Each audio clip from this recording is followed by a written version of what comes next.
a South Asian Canadian channel. हमारे देश के लोग इतने इंटेलिजेंट हैं, इतने हार्ड वर्किंग हैं, फिर हमारा देश पीछे क्यों रह गया? भगवान ने जब पृथ्वी बनाई, भारत को सब कुछ दिया। भगवान ने सबसे खूबसूरत जगह भगवान ने भारत को बनाया। भारत में नदियां हैं, पहाड़ हैं, मिनरल्स हैं, जड़ी बूटियां हैं, सारी फसलें हैं, समुद्र है, कोई कमी नहीं छोड़ी भगवान ने। फिर भारत पीछे क्यों रह गया? आज ये प्रश्न सब लोगों के मन में है कि भारत पीछे। जो देश हमारे बाद आजाद हुए, सिंगापुर हमारे 15 साल बाद आजाद हुआ, आज हमसे आगे निकल गया। सेकेंड वर्ल्ड वॉर में जापान ध्वस्त हो गया था, हमसे आगे निकल गया आज। सेकेंड वर्ल्ड वॉर में हिटलर के बाद जर्मनी ध्वस्त हो गया था, आज हमसे आगे निकल गया। हम पीछे क्यों रह गए?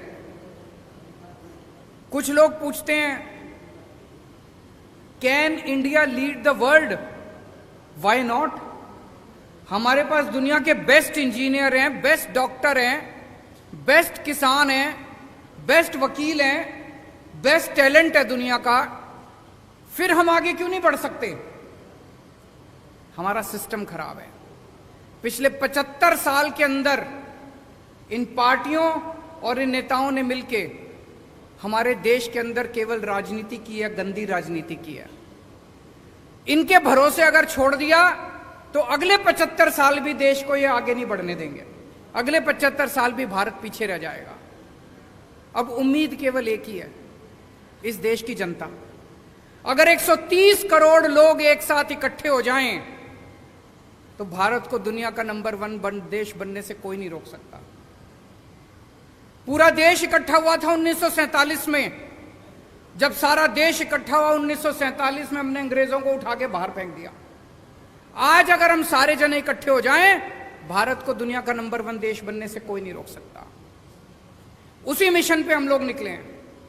हम लोग देश के कोने कोने में जाएंगे, हर राज्य के अंदर जाएंगे और लोगों को जोड़ने की कोशिश करेंगे। लोगों को जोड़ने की कोशिश करेंगे। अगर 130 करोड़ लोगों को जोड़ने का हमारा मकसद है, इसीलिए मेरी सभी लोगों से अपील है, चाहे आप बीजेपी के हो, चाहे आप कांग्रेस के हो, चाहे आप आम आदमी पार्टी के हो, चाहे आप इस पार्टी के हो, चाहे उस पार्टी के हो, पार्टीबाजी नहीं कर रहे हम लोग। हमारा मकसद है जनता को जोड़ना। जो जो लोग इस देश को दुनिया का नंबर 1 देश देखना चाहते हैं, आप सब लोग इस मुहिम से जुड़िए।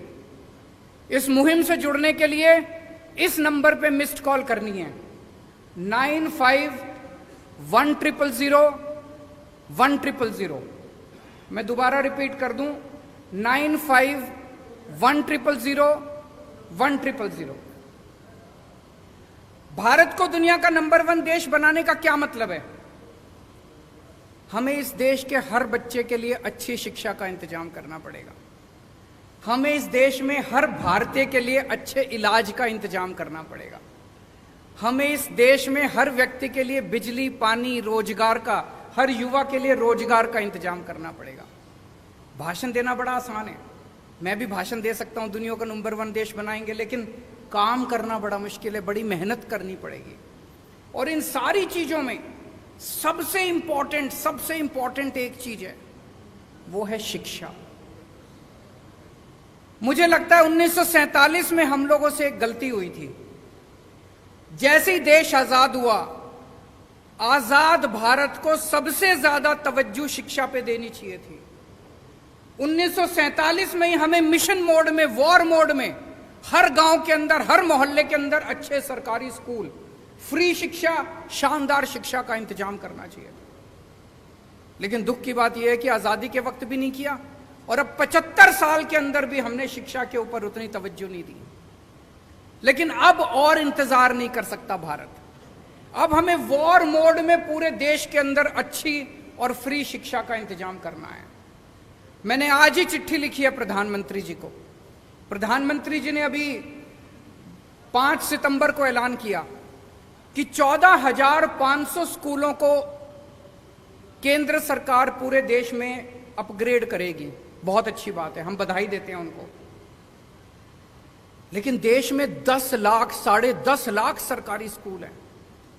अगर 14,500 स्कूलों को किया जाएगा तो 100 साल लग जाएंगे सारे सरकारी स्कूलों को ठीक करने में। अब भारत इंतजार नहीं कर सकता। 130 करोड़ लोग बेचैन हो रहे हैं।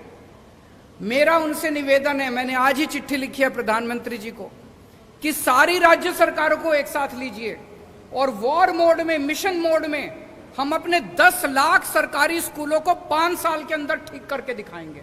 इसका प्लान बनाते हैं। सारे सरकारी स्कूलों को शानदार बनाएंगे। दिल्ली में हमने सरकारी स्कूलों को ठीक किया, पूरे देश के अंदर भी ठीक कर सकते हैं।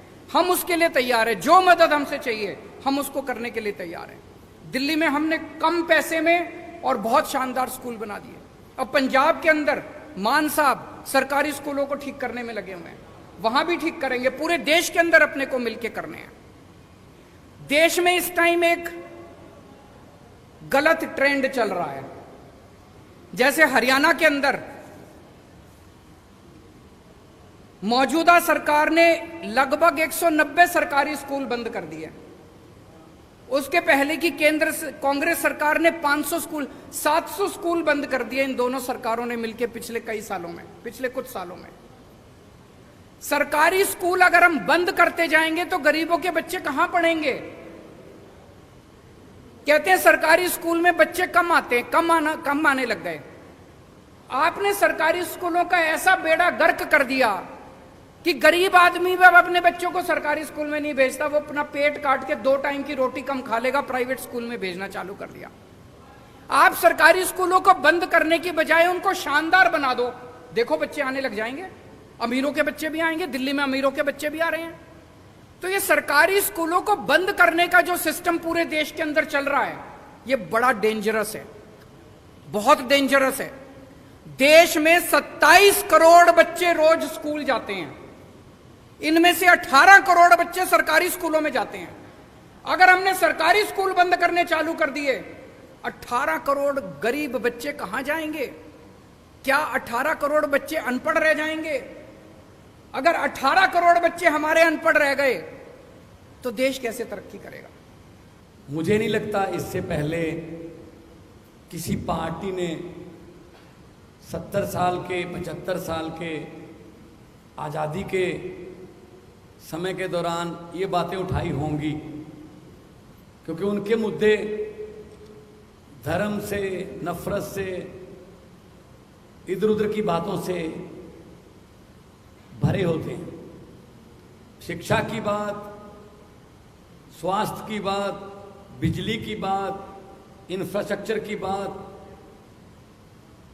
ये सिर्फ आम आदमी पार्टी करती है।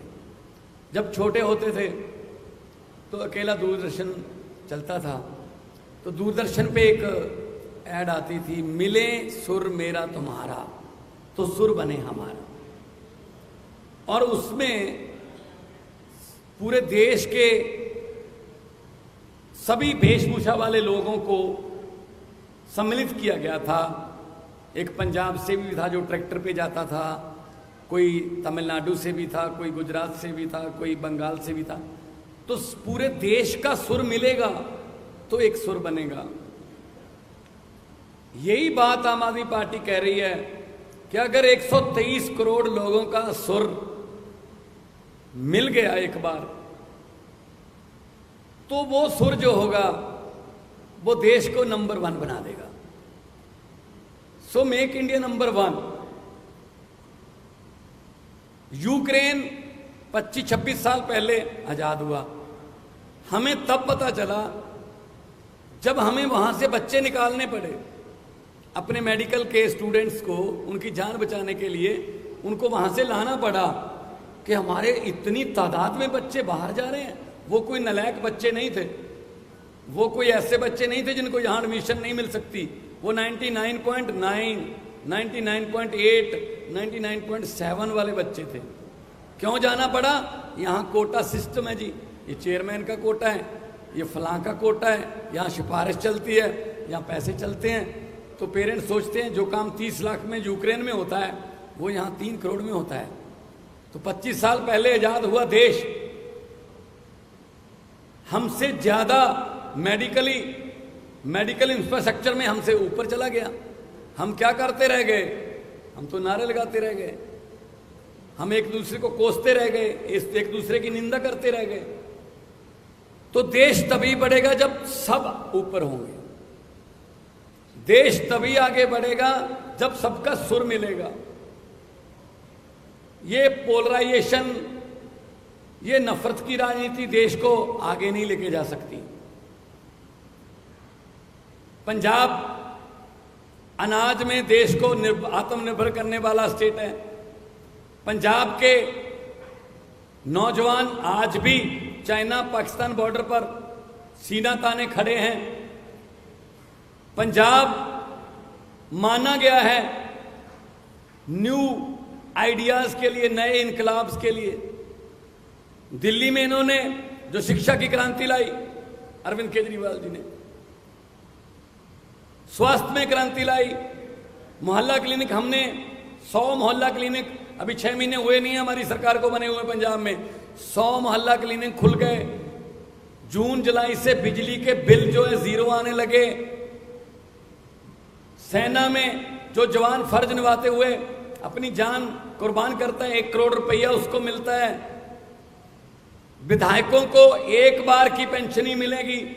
1 बार विधायक बने तो बार 5 बार विधायक बने तो बार पेंशन नहीं मिलेगी, 1 बार मिलेगी। अभी हम आने वाले दिनों में ई गवर्नेंस ला रहे हैं। गिरदावरी रजिस्ट्री फर्द आपके लैपटॉप में, आरसी गाड़ियों की आपके लैपटॉप में, इंडस्ट्री के लिए सिंगल विंडो पहले भी सिंगल होती थी, इससे पहले वाली सरकारों में भी सिंगल विंडो होती थी, लेकिन हर अफसर की अपनी अपनी विंडो होती थी। इससे पहले जो भी इंडस्ट्री वाले आते थे वो पंजाब से एमओयू करने नहीं आते थे, वो एक परिवार से एमओयू करने आते थे। अब जब वो इंडस्ट्री वाले आते हैं तो पंजाब के साथ हस्ताक्षर करने आते हैं। पंजाब में बड़ी बड़ी कंपनियां आ रही हैं, नौजवान युवाओं को रोजगार मिलेगा। वही नौजवान जो आइलेट्स करके या कोई और तरीके से विदेश जा रहा है, ब्रेन ड्रेन हो रहा है, वो देश में रहेंगे। आपको एक हैरानीजनक बात बता देता हूं जो मुझे पिछले दिनों इन्वेस्ट पंजाब के एक सम्मेलन के दौरान पता चली। जोमैटो, आजकल उसके बिना हम खाना नहीं खाते, अगर वो देके जाएंगे तो ही खाएंगे। जोमैटो का जो चलाने वाला, जिसने जोमैटो शुरू किया, आइडिया किया, वो फरीदकोट से है। ओला का जो मालिक है वो सानेवाल से है। फ्लिपकार्ट पंजाबी का है। हमारे पास आइडियाज बहुत हैं, लेकिन उन आइडियाज को इंप्लीमेंट करने के लिए प्लेटफॉर्म चाहिए, तो वो प्लेटफॉर्म आम आदमी पार्टी दे रही है। आम आदमी पार्टी ऐसे प्लेटफॉर्म भी दे रही है कि छोटे छोटे घरों के नौजवान लड़के लड़कियों को एमएलए की और एमपी की टिकटें भी मिल रही हैं। तो आम आदमी पार्टी आज देश को नंबर 1 बनाने के लिए जो भी बनता अफसर होगा, कोई ऐसी कमी नहीं छोड़ेगी आम आदमी पार्टी कि देश को नंबर 1 बनाने में कोई दिक्कत रह जाए।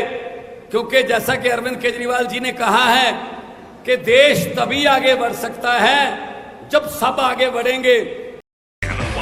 A South Asian Canadian channel.